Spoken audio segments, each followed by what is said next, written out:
अल्लाहुम्मा सल्लि अला रसूलिहिल करीम अऊज़ु बिल्लाहि मिनश शैतानिर रजीम बिस्मिल्लाहिर रहमानिर रहीम।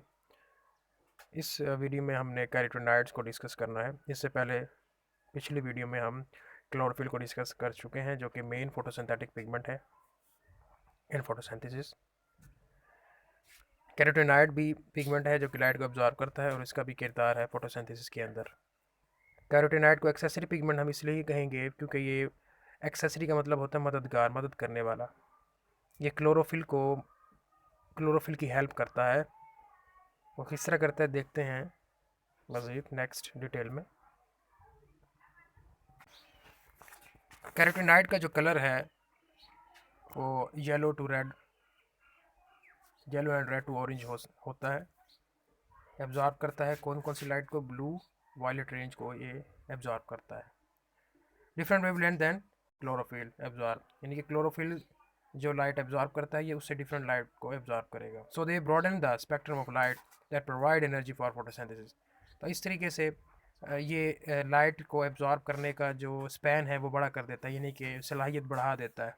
फोटोसिंथेसिस के अंदर हमें ज़्यादा एनर्जी चाहिए तो ज़्यादा लाइट एब्जॉर्ब होगी तो ये बेहतर रहेगा पौधे के लिए। तो कुछ कैरोटीनॉइड एब्जॉर्ब करेगा लाइट, और वो लाइट जो कि कैरोटीनॉइड एब्जॉर्ब नहीं कर सकता वो फोटोसिंथेसिस में क्लोरोफिल एब्जॉर्ब कर लिया करता है। तो इस तरह ये मिलजुल कर काम करते हैं और कैरोटीनॉइड मदद करता है क्लोरोफिल की। Chlorophyll B are and carotenoids are called excessive pigment because they absorb light and transfer energy to chlorophyll A। Carotenoid और क्लोरोफिल बी, जैसे कि ये एरो से भी जाहिर किया गया है कि लाइट को एब्जॉर्ब करते हैं और एनर्जी को ट्रांसफ़र कर देते हैं क्लोरोफिल ए तक। जो एनर्जी एब्जॉर्ब करते हैं ये उसको ट्रांसफ़र करते हैं क्लोरोफिल ए। पहले कैरोटीनॉइड यानी कि कैरोटीनॉइड और क्लोरोफिल बी और फिर क्लोरोफिल ए तक चली जाती है। ये तीनों सलाहियत अलग अलग रखते हैं लाइट को ऑब्जर्व करने की, एनर्जी बनाने की, लेकिन कैरोटीनॉइड एनर्जी बी को ट्रांसफ़र कर देगा और फिर क्लोरोफिल बी भी कुछ एनर्जी बना रहा होगा। वो अपनी एनर्जी को जब कैरोटीनॉइड से आ रही है वो इकट्ठी करके फिर आगे क्लोरोफिल ए को दे देगा। इस तरीके से एक अच्छा रिएक्शन हो सकता है, अच्छी तरीके से फोटोसिंथेसिस हो सकती है। तो ये एक generally believe that the order of transfer of energy is carotenoid to chlorophyll B and chlorophyll B to chlorophyll A. Some carotenoid protect chlorophyll from intense light by absorbing and dissipating excessive light energy, then the transferring energy to chlorophyll। बहुत सारी harmful light ऐसी है अगर जो directly वो chlorophyll A तक आए तो वो डिस्ट्रॉय हो सकता है। तो इस तरीके से कैरोटीनॉइड क्या करता है? डिसिपेट कर देता है। डिसिपेट का मतलब है ज़ाया कर देता है इंटेंस लाइट को, और वो जाने नहीं देता क्लोरोफिल तक।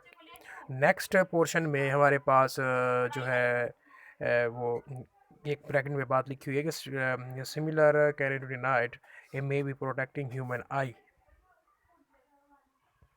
तो आप अगर इतनी बात याद रखें कि कैरोटीनॉइड जो है वो ह्यूमन आई को प्रोटेक्ट कर सकता है तो ये काफ़ी आपके लिए। लेकिन ये एक डायग्राम मैं आपको फर्दर इंटरेस्ट के लिए, एक्सप्लेनेशन के लिए दिखा रहा हूँ।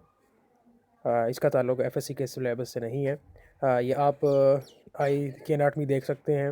लेफ़्ट साइड पर आपको एक वर्ड लिखा हुआ नज़र आ रहा है, मैकुला। फोबियस से नीचे मैकुला, ये एक जो है ये ब्लैक कलर का एक स्पॉट सा नज़र आ रहा है। इसके अंदर कैरोटीनॉइड मौजूद होता है ह्यूमन आई के अंदर, जो कि लाइट को अब्जॉर्ब करता है।